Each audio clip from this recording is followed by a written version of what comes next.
Hey, this is David Owen. And this is Marian Calligowan. And this is You Show Me Yours, a podcast where a married couple talks about the movies and television that they loved before the first date. And this time I was made to watch Dr. T and the Women.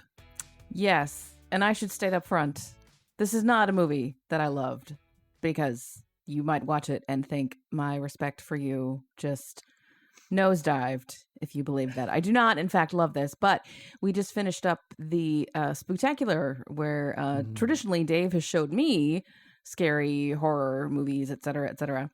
And this movie has been on my mind for a couple months for reasons I will explain later. And I thought, oh, this is a horrifying movie in its own way. So I never have anything to contribute to the Spooktacular, but this counts as the first movie in our normal pattern after Spooktacular. This is my contribution to it. Nice. This is a 2000 rom-com with a pretty stacked cast. I think some Oscar winners in there and some nominees. And Robert Altman directed this. Yeah. And yet, this movie hates women, I think, which actually makes it an apt choice for this week, too. I didn't plan that at all. But, there's very little enjoyable about this movie. Well, that's not true. I laughed a couple times, and the music is good. It's awful. It's awful. Yes. There's some fun performances. Yeah.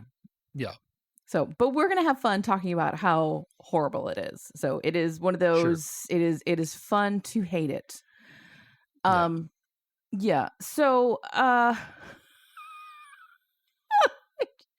so let's talk about Dr. T, who is Dr. Sullivan Travis. He's an OBGYN in a very rich fragment of Dallas society. And let's talk about the women in his life. Basically, all the women in his life are awful, but he loves women, and he tries to give all the women everything they could want or need. Mm-hmm. And you might think from that he's one of those gynecologists who gives you, induces uterine spasms and, in the very 1800s sense. No, he's very proper with all his patients, but he's still, everyone's awful. So he's got two daughters, Dee Dee, played by Kate Hudson, and Connie, played by Tara Reid. Tara Reid, by the way, where has she been? This is when she was relatively normal. Yes. Dee Dee is sort of a blonde Texas belle and is getting married, and Connie is, I don't know, she's into conspiracy theories. I don't know. And she keeps telling her dad, don't worry about me. I'm fine. Yeah. Which it does not take a parenting expert to know that is when you worry about it, but he never does. So in Dr. T and the Women Part 2, she has started a blog and a podcast, and she's really off the deep end. But, Dee Dee, it turns out, is in love, not with her fiance, but with her former roommate, Marilyn. Where did they get these names? There's no Marilyns my age. Played by Liv Tyler, which, frankly, I would pick Liv Tyler over most men, too, honestly. And at the climax of the movie is at Dee Dee's wedding, and she's been going back and forth, and she runs into Marilyn's arms, and they run away together. Fun times. And the groom is completely confused because he doesn't know any of what's going on. Meanwhile, Dr. T's wife, Kate, played by Farrah Fawcett, has succumbed to something that the movie describes as the Hestia complex, which is basically an upper-class woman has everything she could possibly want and too much love and retreats into a childlike state, it's not a real thing. There is something, because I looked it up. It's called the, where did it go? The Paradise Syndrome, which is a very similar thing. I should point out, so you know how Google has this little thing at the top of any search results page where it uses AI to summarize the top couple of results? Yeah. It's describing this, and it says, in the movie, Farrah's character has a breakdown in a shopping mall and starts running around with her baby talk and kitty paintings. That is not accurate. No. Dr. Sullivan Travis, Richard Gere, then beats her. That's not what happens. No. So This is your umpteenth reminder that AI is full of shit. Yeah, sometimes. the Google AI Do not trust AI. summary is especially bad. Yes. So yes. Just a unsolicited argument against AI here. But so she's doing things like, she gets undressed, and she does get undressed in a shopping mall, and she takes off her clothes and gets in the fountain, and she's just acting very, and she has no interest in continuing the marriage, et cetera, et cetera. Meanwhile, her sister is living with family, played by Laura Dern, and she's just basically drunk and a terrible mother. That's all I can get from her. Yeah, pretty much. And Dr. T's life is so awful that he seeks solace in the arms of Bree, who's the golf pro at his club, played by Helen Hunt. And she just wants a dalliance, and she doesn't want a real relationship, and he does, and things are complicated. And he has 3 guys who I wrote down just as loser friends, who have very demanding wives who kind of run their lives, but they go and hunt and golf and do manly things. And then the practice manager is played by Shelley Long, who is very competent until she takes off her clothes in his office and tries to seduce him. And he doesn't reciprocate. And then she leaves to become a pastry chef. And basically his life just implodes.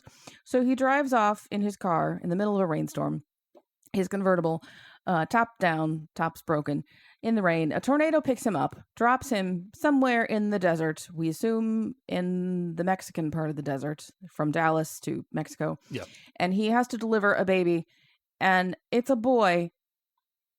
And he's like rejoicing. And the message that I get is, thank God, after all these women, I get to deliver a boy. Yeah, boys rule. Boys are great. Women suck. That's the end.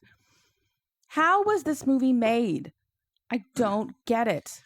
Yeah, so I think that there are a lot of movies like this that got made in the 90s and early 2000s. I was thinking that too. Yeah, where it was some legendary director, Woody Allen, Robert Altman, Albert Brooks, like whoever, like pick a guy that people wanted to work with, and just an endless parade of A-list people signed up, and we're just they were there for the process. Like, I bet they shot this movie all kinds of crazy out of order, and nobody had any idea how it was going to come together. Maybe even Altman had no idea. And it just, it's a disaster. It's so, and when I say bad, I mean just like thematically bad, in that none of these characters are likable. I feel little sympathy for the Tara Reid character.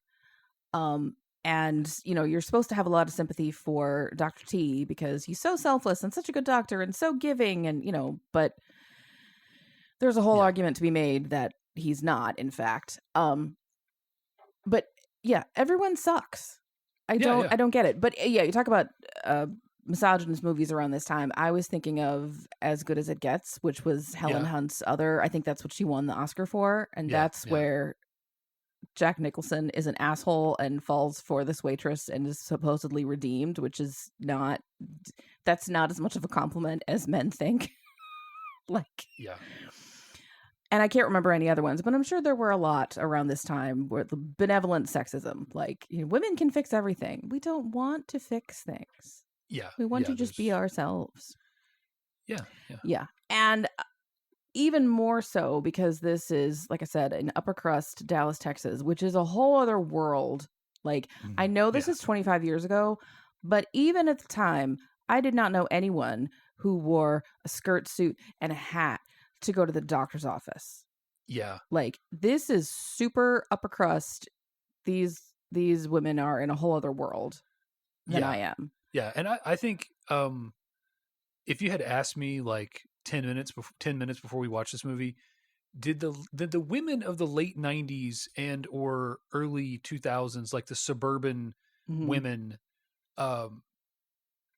did they have a particular manner of dress? I would be like, no, they just dressed, regular. I would have said a lot of khakis. But the moment that these characters started coming on screen, I was like, this is so like 1999. Like, they look, the hairstyles, the style of clothing, like it all looked very Oh, really? Like right Oh. around year 2000 to me. I don't know why. Oh, see, to me, it looks totally foreign, but there may be, yeah, some 90s flavor in there, and I'm just focusing on the dress up and the hats of it Yeah, I all. mean, yes, they are overdressed a lot of the times, but just Hmm. like if you had asked me, like I said, could you identify the time frame of a movie around the year 2000 just from the way that the women dress? Yeah. I'd have been like, no, no, no.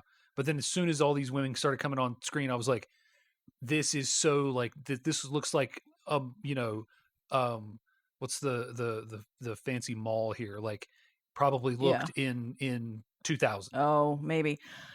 I can't remember now. The skirt suits, were they short skirt, long jacket? Because I think of that as a Mm, very late 90s thing. could I be. had a suit that was short skirt, long jacket, but it was from Old Navy, which these women would Yes. not be caught dead No. wearing, I'm sure.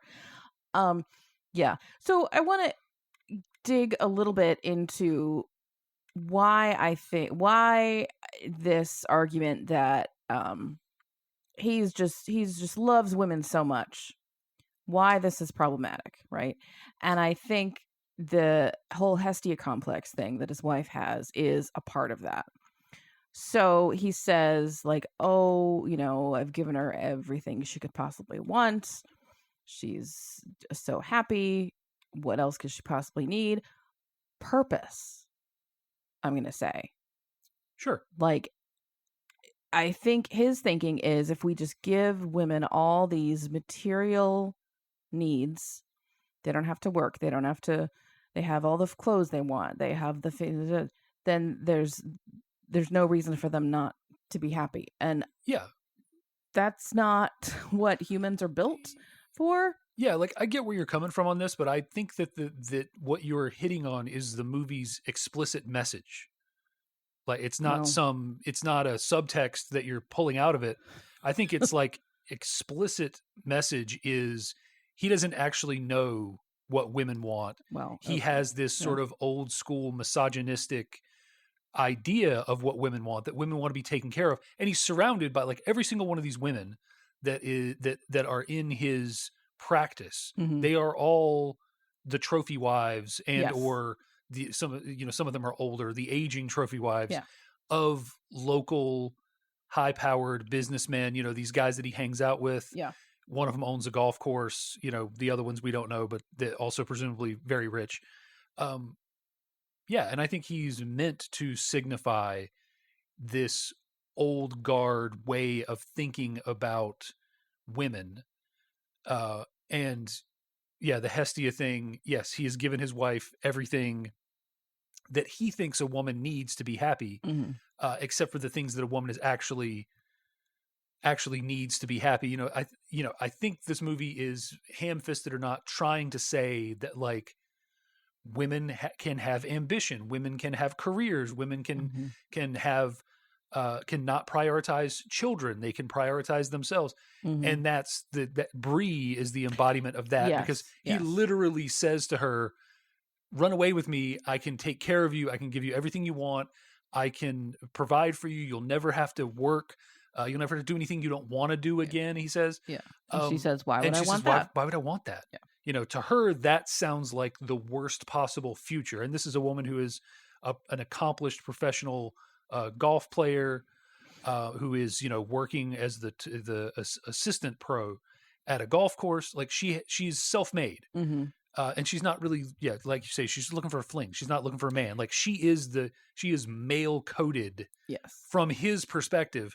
And there's almost, and I bet that there is somebody on the internet who would say that this movie is Dr. T's gay awakening.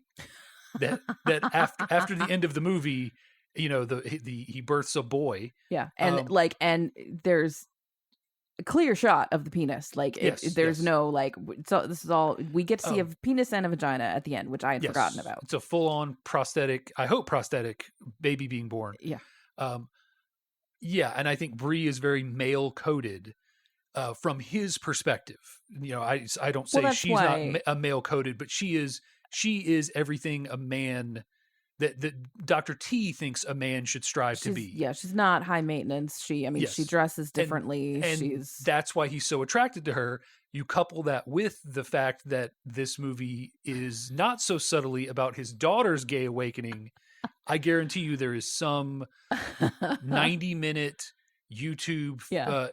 video essay about how this is Dr. T's gay awakening. That's what this movie Interesting. is when you extrapolate out. But Well, yeah, I hope I agree with you 100%.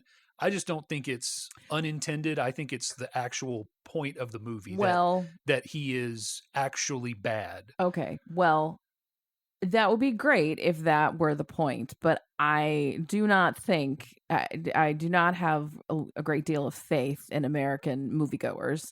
I didn't before uh before this month, and I don't now, to get points like that. So Oh, yeah. I No, don't think most people walked away from this seeing that. no, So whether it was intended as subtext or not, I'm pointing it out to make it super obvious. That yes, that's the the point. same Americans that walked away from Fight Club thinking Tyler Durden Yes. was the cool badass. Yes. The same ones that walked away from Scott Pilgrim thinking Scott was the cool dude in that movie. Like, yes. Yeah. Subtext is difficult for people who grew up with, and I hope that this is changing with the current generations, It's not. but people who grew up, no, let me finish. Okay.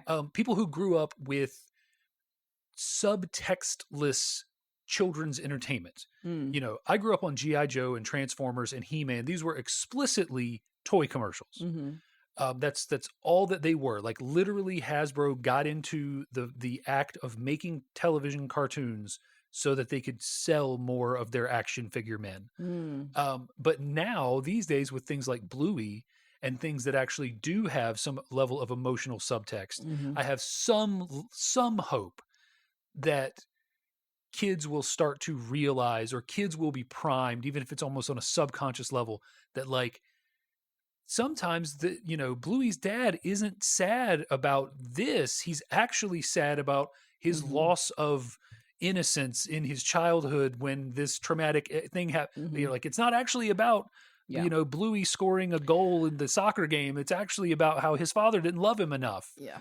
The dad's father didn't love him enough. That kind of, like, that is present in entertainment for children more than it's ever been. I think there are a lot of innovative television shows that have come out over the last 10 years that have actually said, like, kids aren't stupid. Mm-hmm. Like, let's not treat them like they're stupid. Let's give them stories that are compelling and that have complex characters with emotions. When I was a kid, Duke was the good guy G.I. Joe man, and Mhm. Cobra Commander was the bad guy. And you knew he was the bad guy because he had a high-pitched voice and a lisp. And that's why he was the bad guy. And Duke had a deep voice and was blonde-haired. And, and now things are so much more complex. So Yeah. maybe a generation from now, these Gen Zers and Gen Alpha kids will grow up to be a little bit more media savvy than the millennials and the Gen Xers seem to be. We can only hope, but given that I've seen all these pieces lately about how Gen Z gets to college and doesn't know how to read a whole article, not even a book, but like a whole article for Well- class because they don't have the reading stamina, and they just like So maybe they have a different are- set of problems, right? Like yeah. you never get it perfect, right? You Ugh. when you put more clay on the one side to Mhm. make that side perfectly symmetrical, It still the other wobbles. side is now not heavy enough. Yeah, we have backslid in some areas, but Yes. anyway, but yeah, I think this subtext is, or this text is important enough to point out this Yes. theme. Dr. T, not a cool dude, No. not actually treating women how they want to be treated. Yeah, well, yeah, he wants to be a cool dude. He has good intentions. Yes. Like he's, I was gonna say I'd let him be my doctor. I wouldn't. I don't want a male gynecologist. It's kind of weird. The one time in my life that I did have a male gynecologist, it was only because that was the only person available, and he did what he needed to do, and he was leaving the room, and he says, something like, okay, you can get dressed, blah blah blah, and he winks at me. I was like, oh no, Yeah, that's not. you made it weird. No, don't do that. So yeah, women only, and I can completely understand.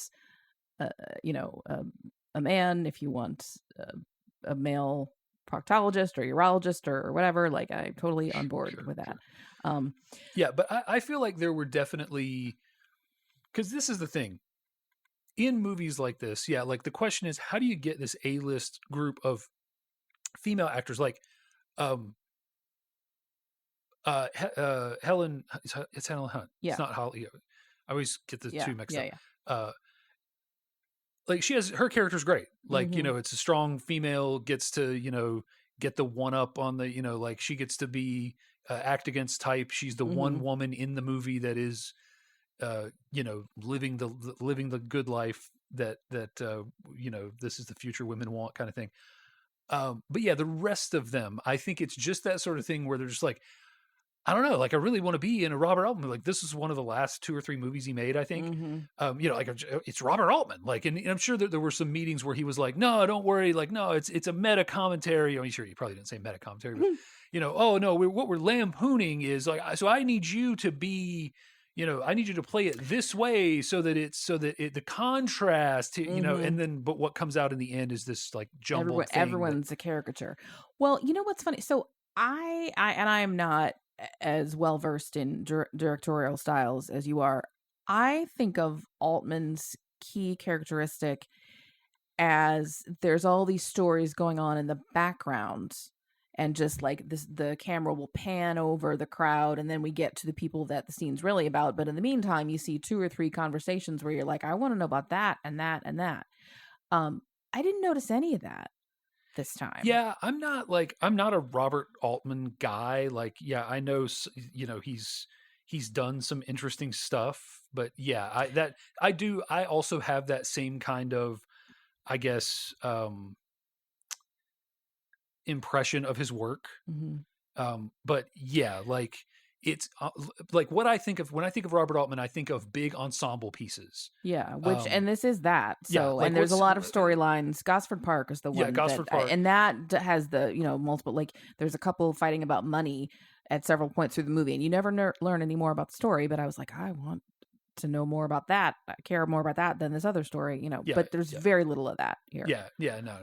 But yeah, like MASH, like big ensemble. Yeah. Cast. And what's the guy what's the guy, like his claim to fame is that his characters crosstalk each other like real people.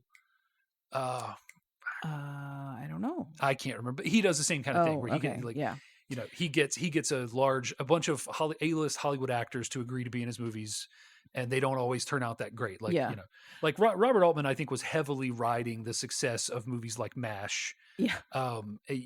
For a lot of his career. I think Shortcuts is one I always hear that I haven't seen. I think you're right. Did he made Popeye? Oh shit. That Popeye is that seems like a deviation from this pattern, but Popeye is legitimately one of my like I want to have this movie in my home, so that if I ever get the flu again and I have a really high temperature, I can put it on and watch it, because I feel like it felt like a fever dream the first time I watched it, and so now I want to watch it actually as a fever dream and see if it somehow makes sense and is like a good movie. But no, good, good to know. We will watch Popeye if this podcast goes on long enough. We will Popeye. Get to it. Okay. Can I back to something about Brie though? What kind of bothers me is Dr. T is able to confide in her in a way that he can't with the other women in his life or his male friends. Yes, because she's his gay lover. The other guys that he hangs out with are just too hetero. Yeah, and they are Andy Richter and who's Matt Malloy, who's this great character actor who both are very funny actors, but I think what we're supposed to get is that they're weaklings and they're led around by the balls by their wives, which is not a trope that I enjoy very much, but that is what we are intended to think. But so he can confide in Brie, and he tells her about his wife, that he loves her and she's not reachable, and the doctors don't know what to do, and she wants a divorce, and yada yada da da da. And so he says, "Hey, let's go to dinner." She says, "No, let's go to my place and I'll cook dinner." And after dinner, she walks around naked and they have sex. Yeah. And then they do this for a while. Like, I don't know how much time has passed because it's Texas, but they're wearing coats the whole time. Yeah. But the wedding at the end is in the fall. I think so there is a reference to like 3 weeks or something. there's that. With the but wife. Then after that, there's not. But no one's ever like Texas is hot. I never saw anybody looking like it was hot out. But anyway, whatever. Yeah. I mean, I wonder if it's not just supposed to be like, you know, last week of October to, you know, the third week of November or something. Except nobody puts their registry together 3 weeks before their wedding. Well, sure. Anyway, well, whatever. Maybe that's, you know, because that first opening scene is very, you know, detached, I think, from. Well, anyway, but we don't know. The timeline is this movie could take place across 6 months or 6 weeks, right, or 6 days. Yeah, so we don't know how long they're doing this dalliance thing, but he comes to her at the end and she's like, "No, I don't want that." And you get the impression that she just wanted the sex. Yeah. She didn't want the love part. You don't do that with someone who has told you he's in love with his wife and yet his wife is mentally ill. Like, that's not, you don't do that. Unless he explicitly says, "I just want sex. I don't want," like that. That seems like she could have avoided a lot of heartache if she had just said, "Hey, what is this? What are we doing?" She didn't have any heartache. That's what I'm saying. Like, she is For so him, clearly male coded, though. Okay, like, well, so I mean, so don't think of that as what a man would do. Well, right? It was a dick move then. But really, like, this is the thing. Like, I don't want to make this movie deeper than it is, but in that relationship, he is the woman and she is the man. Like, as far as stereotypes and the roles that we expect go, right? He is the needy party who wants to emotion dump, and she's just a black hole to absorb it. She's not. He thinks all of this sharing is bringing them closer together. She does not care about that part of it. So it's just it is this clear juxtaposition. So yeah, of course, like, she's just there for the sex. She doesn't really care if he's married or not. She doesn't care about all of his hard times and all of his, bullshit. And none of the oversharing that brings him closer to her, brings her closer to him. He doesn't particularly delve into the particulars of her life. Doesn't try to push through. Like, it's all about, their relationship is all about him needing her emotional support. And so by the climax of it, he's got her up on this pedestal as the thing that can fix his life. And the whole time, she just hasn't really cared that much at all about it. And she has been, in fact, continuing to nurse other relationships. Yes. At least one in particular. With his friend. With the guy from Airplane.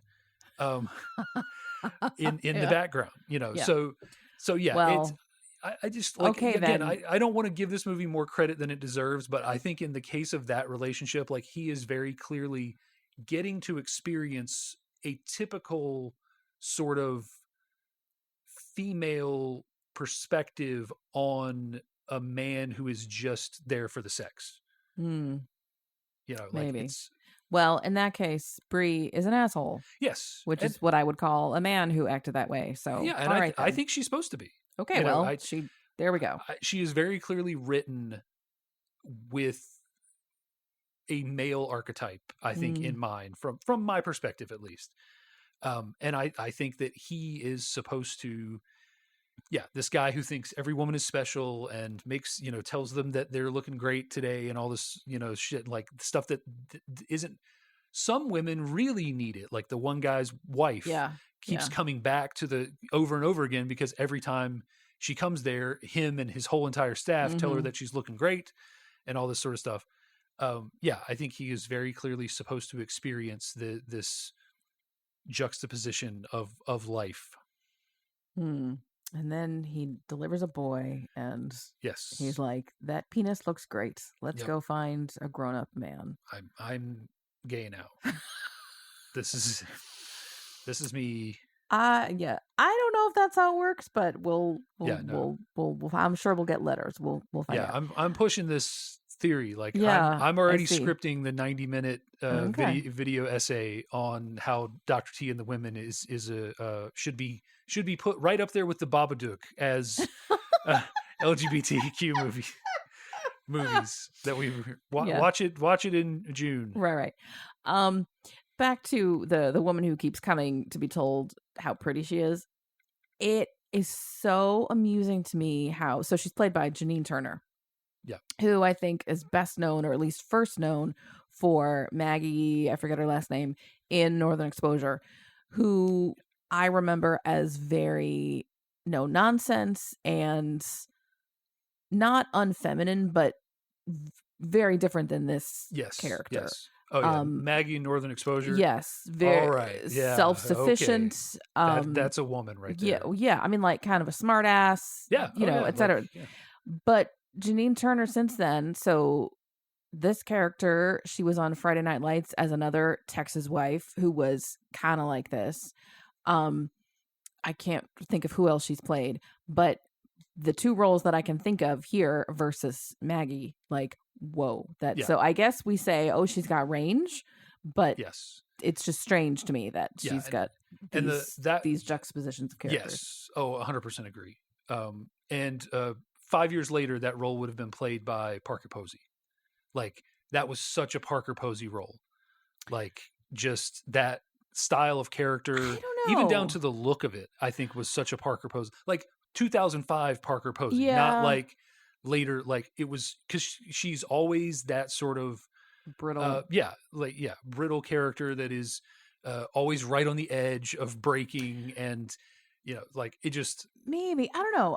Parker Posey has a little bit of there's like a tiny bit of vulnerability underneath the bitchiness. Maybe. I don't know. Which I suppose this woman is vulnerable and we don't see it till the end, but maybe if it was in New England. She doesn't, Dazed and Confused notwithstanding, because that's in Texas. Yeah. She does not strike me as a Texan. Oh, I don't know. She's very versatile. Okay. Yeah. Okay. All right. So Janine Turner and Parker Posey are on your list. I see. No, Parker Posey, take her or leave her. Oh, okay. No. Specifically Maggie. Yes. Okay. Yes. Yeah. The character of Maggie. Yeah. Self-sufficient. I can get it. Yeah. I see woman. It. Yeah. Strong. Act like Dr. T would be very attracted to her. Yeah. So maybe that's his next thing. He ends up in Sicily, Alaska, right? And he's listening to the radio station, and he's like, "I like this show, Chris in the Morning," or whatever it is, and just follows it and ends up there, and then he takes Chris as a lover, and Maggie is his bestie. Yes, there we go. We've done it. Done. We've written the sequel. Now we just need to connect that to Sex and the City. And then that to Big Fat Greek Wedding. Right. The John Corbett verse. Yeah. It's done. Yeah. I thought before we sat down to watch this, and I still think this feels like a remake of a French farce. Yeah, yes. It's not at all. It's original. Yeah, it feels like, French to me. I don't know why. I remember when this came out, seeing the previews and thinking like, this is a remake of a movie with like Jane Mansfield and Humphrey Bogart, and like, I don't know, just thinking of like, the actors from those eras, like, this has gotta be like, there's some, because there's a certain pacing to old movies. There's a lot of, because they still hadn't figured it out, right? So there's a lot of things that are staged like the theater, and there's just a camera here. And I just remember from the preview thinking like, it's shot like it's from the 40s or 50s. Like the way that it's shot, the blocking from the previews, having now watched the whole movie, not so much. It's shot like a actual movie, but the scenes that they show, because they delight in the trailer of showing the scenes with a bunch of people in it. Yeah. They want to be like, hey, look at Kate Hudson and Tara Reid and Richard Gere, and like, oh, look at all these people, all these actors we have. Yeah, so it's that was the feeling that I had, and I think this came Mhm. out around the time that some other um remake came out. I don't remember. It was not long after The Birdcage, which Yeah. is also a remake, but Yeah, I can't I remember couldn't what it tell was. you what. But yeah, there was some other movie that had recently come out that was a remake of an old movie, and I was like, it had the same vibes. Yeah. Yeah. So it as best I can tell, this is not. This is totally original, which just kills me because I would have bet a lot of money that it was based on it was a remake of something, probably a foreign film, probably a French film, but it is not. So, Yeah. yeah. On a positive note, I will say the music is pretty great because it's Lyle Lovett doing his Lyle Lovett thing.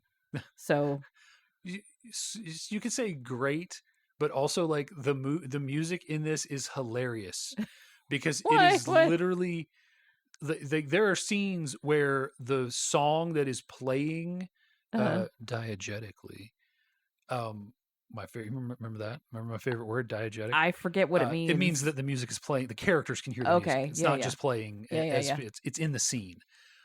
It's is literally explaining, Mm. oh, you've been a good boy, you've been good up till Oh. now, Yeah. I Yeah. think this is Yeah. the song, you've been good up till now, and then Yeah. there's this right after that, the next song is about you're gonna, like it's basically like that's the scene where he and him and Bree get it on, that whole dinner scene. Yeah. It That's is true. Yeah. literally a song singing about how he's been faithful and good up until this point, Yeah. and then the next song is literally about how she's hot and Yeah. he should go for it. And yeah, it's just like I was sitting there the whole time going, he's just singing the inner monologue of the character. It's it's very Randy Newman kind Yeah, of it is. like. Yeah. Well, and speaking of that, did you notice when they're in the mall in the first scene? So the sisters, the Kate, the, Mrs. T and her sister and Mrs. T's daughters are all there in the mall because Dee Dee T has to register for China and whatever for her Yeah. wedding. So they're at Tiffany's. And Kate wanders out and is just sort of in a fugue state and, blah, blah, blah, blah, blah. And they're trying to find her and they say, oh, where's mom? And then pan up to the store name and it just says Guess. Yeah. And then later, like she's about to get in the fountain and she takes off her clothes and it pans up to a store, Godiva. And I was Yes. just like, oh, are we 23 and in film school? This is not on. No. This is Robert Altman sitting in a room going, what's always bothered me about subtext? It's too hidden. It's the sub part. I just want it to be text. I don't know if this is how Robert Altman talks. I'm not even really doing an impersonation of anybody, but I just want it to be text. Can we just can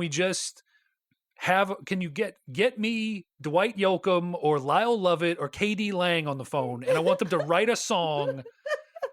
Send them these 3 pages of script, and I want them to write a song that says what's on these pages, so the characters don't have to say it. I want no one to have to think in this Right. movie. It's I always come back to this reference. It's the SNL skit with the theater kids. Yes. Like, yeah. we don't know where she is. Why don't you take a guess? Oh, Yeah. or whatever. Yes. Yeah. Oh, yeah. That's why this is so bad.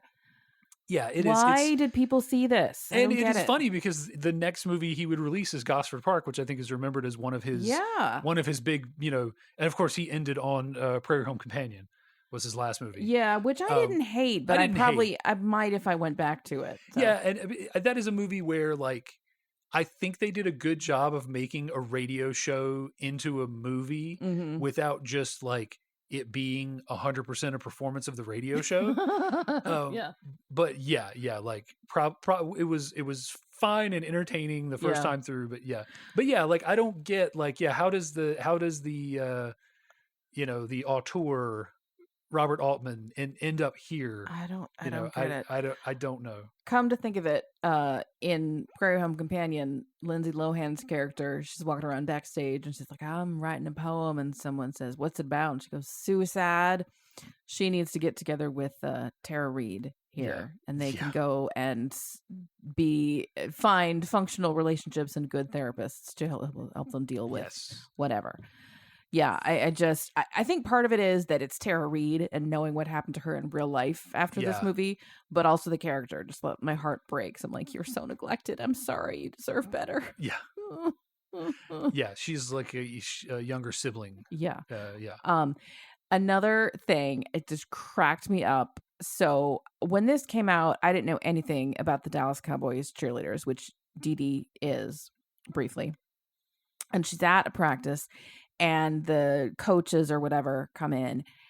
And at the time, like I said, I didn't notice anything about that. But this time, having watched on Netflix last summer, America's Sweethearts, the Dallas Cowboys cheerleaders, which goes through a tryout for one season, I died because the actual coach and choreographer are in this movie playing themselves, and they're exactly the same. Yeah. They don't look the same, but they act the same. Yeah, oh, I died. That was great. Speaking of, you are always amazed that I managed to write a paper about one of the movies that we watched for this. I will be writing a paper about the Dallas Cowboys cheerleaders and that show. Oh, nice. So not this movie, but close. If you are a fan of Making the Team or America's Sweethearts or anything like that, watch this just for the giggle, because it's like it's one scene. Yeah. Early in the movie. Yes. I'm not saying do it solely for that, but it's fun. So so should anybody watch this? I don't know. Like, there is something about this movie, right? Like, I feel like this movie should be like studied. Like, this is a movie that you should. So famously, Siskel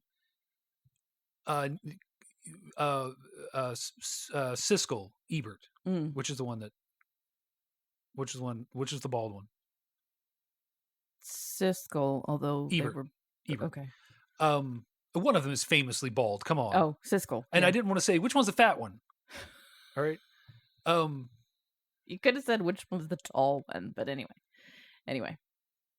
But you only know that he's tall because fat Ebert is always sitting down because he's fat. See, like, I was trying not to be fat phobic, and as a fat man though, I'm allowed to do this. So listener just understands. I'm talking about my people. Anyway, the sidebar I was trying to take was famously Roger Ebert thought that the movie Dark City, which we will soon watch on this podcast, was a perfect film, and he taught it. He did like a 4-hour commentary on the movie, and he taught it in film school. Because he felt like everything about it was, every shot had a purpose, and every hue to the walls of a room had a meaning, and that it was just this movie that was filmmaking at its highest level. And I feel like someone should teach this movie as the opposite end of the spectrum of, like, yes, because this movie just literally forgoes subtext for overt text, like you say, in the mall. And the thing is, if Robert Altman were still here, or there were interviews talking about this, he may have done all of this on purpose. He may have said, I want to make a movie where I break the rules, and I make the subtext the text, and I do this, I do all these things, I break all these rules, I both in the method of making the movie and in the gender roles and all this sort of stuff. Like, maybe he had some auteurish vision for this movie. But yeah, like, I think this movie should be taught as this sort of curiosity of, like, how does an otherwise celebrated filmmaker make a movie like this? That's not like, it's not the worst movie in the world. Like, it's fine.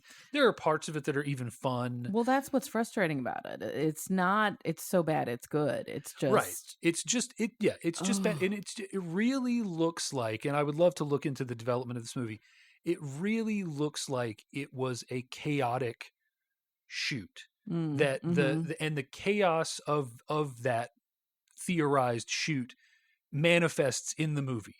You know, that it seems like it was potentially shot in wacky order. It was shot in ways that were where they ended up with footage that they had to use despite the fact that it wasn't really conveying what they needed. And it's a lot of stuff happens in this movie, and also nothing happens. And it has no, like, the conflict is weird and scattered, and there are so many characters, and it takes you so long to figure out all the relationships. And it's just, it is so all over the place. It's, well, and so much of it is just, it does not resonate with me as a woman. Like, Sure. I've spent a decent amount of time in a gynecologist's office over the years. No one has acted like they do in this office.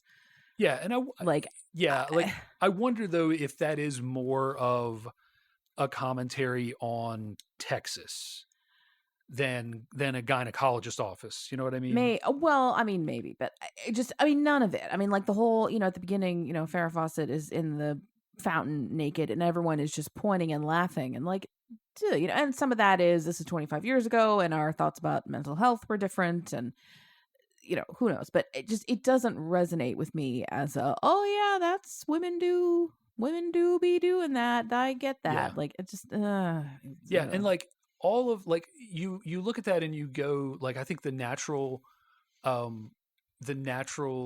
conclusion to that is, well, that's what happens when a man makes a movie about women. But this movie was written by a woman. Yeah, I noticed that in the credits, and I was even more just ugh. It's Anne Rapp, and like, her really only other thing that she did of any note was Cookie's Fortune, which is another Robert Altman movie. And then she was script supervisor on a ton of movies. That Thing You Do. She was script supervisor on The American President. She was script supervisor on, like, she was just script supervisor on a ton of funny people. Like on a Ender's Game. That's a range. She was in the script and continuity department. And I think it's unsurprising that Dr. T and the Women was the last thing she wrote. She had a long career after that, working up through the mid 2000 teens. But I could excuse this if it was just Robert Altman writing bad female characters. When Quentin Tarantino writes an unrealistic female character, you go, that's right. Yeah, like that's what happens. Or like when Kevin Smith writes an untrue to life female character, you go, oh yeah, sure. Yeah. Like, but even when the two of those guys do that, there's still some value in those characters in a way that there isn't here. Yeah, it's just. Yeah. I mean, I suppose I was saying to one of my professors the other day, I need examples, not just of what to do, but what not to do. This is a very good what not to do example. So if you are that kind of learner, watch this and you'll learn what not to do. I really do think this comes down to Robert Altman at this time being able to write his own check, to make his own demands and his own, like, somebody, whoever this was, Universal or whoever made this movie, Warner Brothers, whoever it was, they were just like, here's money. And he probably already had, Richard Gere and Shelley Long, like all these people had already said, absolutely, anything you want to do. And then when it came out and it was terrible, it was very Emperor's New Clothes. Yeah. Like, oh no, I think it's genius. You really have to have a vision to see it. And everybody was like, oh yes, totally. Yeah. Oh, the Godiva, like, I got it. That's the lady Godiva. Oh, okay. Very daring. Not many people would think to do that. Good. Very nice. Good. Yeah. Yeah. Well, folks, we would love to know what you think about this. Do we have it all wrong? Is this in fact a great movie and you want to tell us all about it? Let us know. You can either send us an email, or you can DM us on Facebook. Our handle's the same for both. It's YSMY Podcast, YSMY for You Show Me Yours. We're at gmail.com. Also on Facebook, you can find links to our latest episodes on our feed. We typically have new episodes every 2 weeks, every other Wednesday. So 2 weeks from today, no matter when you're listening, there'll be a new episode. Next time, Dave is hosting. And what are we watching next time, Dave? So there's been some rumors about a remake of this movie, and so I wanted to get it in before the remake. Okay. When the remake news is just starting to emerge. We will be doing the Arnold classic, The Running Man. Oh, I've never seen that. I don't even I know it's a dance move. Beyond that, I don't know anything about The it. Running Man has the most brilliant casting ever. Okay. By which you mean they cast is it Richard Dawkins from the Family Feud? I think, I don't know. As a smarmy host of a game show. Very challenging work. Yes. He eats it up in this movie. He is amazing. Good. But yeah, this is a movie. This is in sort of the Arnold, the heyday of Arnold. Your Kindergarten Cop, your Predator, which is another one we'll do soon, and Total Recall, which you've already done. Like this is right in his absolute peak time. Okay. So yeah, Okay. The Running Man. Good to know. All right. Based on a Stephen King story. Oh. Somehow. Another person who writes women really well. So oh yeah. good Legendary. times. All right. Okay. Well, I'm sorry, women, that we're continuing this thread, but stuff happens. It's democracy. Yay. There is a somewhat strong female character in. She's like a leader of a rebellion. Is she a childless cat lady? No. Well, she doesn't have any children. Okay. I don't know about the cat part. That works. Okay. Well, we will see you next time with The Running Man. In the meantime, this has been You Show Me Yours. Thanks for listening. Bye. Bye.